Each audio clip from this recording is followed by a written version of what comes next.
ഇപ്പോൾ പ്രശസ്ത ചലച്ചിത്ര നിർമ്മാതാവും ഫ്ലവേഴ്സിൻ്റെ ചെയർമാൻ കൂടിയായ ഗോകുലം ഗോപാലേട്ടൻ നമുക്കിപ്പം ചേരുന്നു. ശ്രീനിവാസൻ്റെ കുടുംബവുമായിട്ട് വരെ വളരെ അടുത്ത ബന്ധമുള്ള ഒരാളാണ് ഗോപാലേട്ടൻ. ഗോപാലേട്ടൻ നമുക്കെല്ലാം വലിയ നഷ്ടമുണ്ടാക്കി ശ്രീനിവാസൻ കടന്നുപോയി. എങ്ങനെയാണ് ശ്രീനിവാസനെ ഗോപാലേട്ടൻ ഓർമ്മിക്കുക?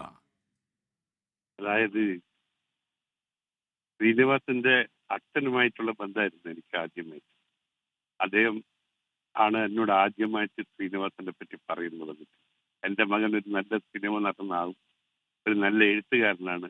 അന്നൊക്കെ സിനിമയിൽ പ്രവേശിക്കുക എന്നതിന് വലിയ ഒരു ഒരു ബുദ്ധിമുട്ടുള്ള കാര്യമായിരുന്നു. അപ്പോൾ അന്ന് ആ രക്ഷിതാവിൻ്റെ കോൺഫിഡൻ്റ് ആയിരുന്നു അദ്ദേഹം ശ്രീനിവാസൻ നല്ലൊരു സിനിമ നടനാകുമെന്ന്.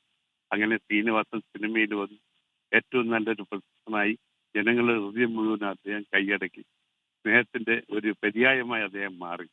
എല്ലാ സിനിമാ നടന്മാരുമായിട്ട് അയാളെ ബന്ധങ്ങളുണ്ട്, എല്ലാ ജനങ്ങളുമായിട്ട് ബന്ധമുണ്ട്. അങ്ങനെയുള്ള ഒരു ശ്രീനിവാസന്റെ അടുത്ത കാലത്ത് അദ്ദേഹത്തിന്റെ പല ബുദ്ധിമുട്ടുകളുണ്ടായി. പക്ഷേ അതൊക്കെ എന്നാലും അതിജീവിച്ച് അദ്ദേഹം ഇന്ന് നമ്മളോടൊക്കെ യാത്ര പറഞ്ഞു പോയി.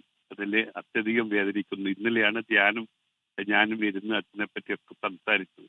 പക്ഷേ അദ്ദേഹത്തിന് നേരിട്ട് ഇവനോടെ കാണാൻ അടുത്ത് സാധിച്ചില്ല പല സമയത്തും. പക്ഷെ എന്നാലും അദ്ദേഹത്തിന്റെ അദ്ദേഹത്തിന്റെ പറ്റി ഓർമ്മ എല്ലാ സിനിമാ പ്രേമികൾക്കും എന്നും മറക്കാൻ പറ്റാത്തതാണ്. അദ്ദേഹത്തിന് എന്നും ഈ സിനിമാ ലോകത്തിനും ജനങ്ങളുടെ ഹൃദയത്തിൽ എപ്പോൾ ഉണ്ടാവും. ലോകത്തെവിടെയായാലും ഏത് സമയത്തും 24 വാർത്തകളും ഓഗ്മെന്റഡ് റിയാലിറ്റി പാക്കേജുകളും എക്സ്പ്ലെയിനറുകളും വിശദമായി കാണാൻ ഞങ്ങളുടെ യൂട്യൂബ് ചാനൽ നിങ്ങൾക്ക് സബ്സ്ക്രൈബ് ചെയ്യാം.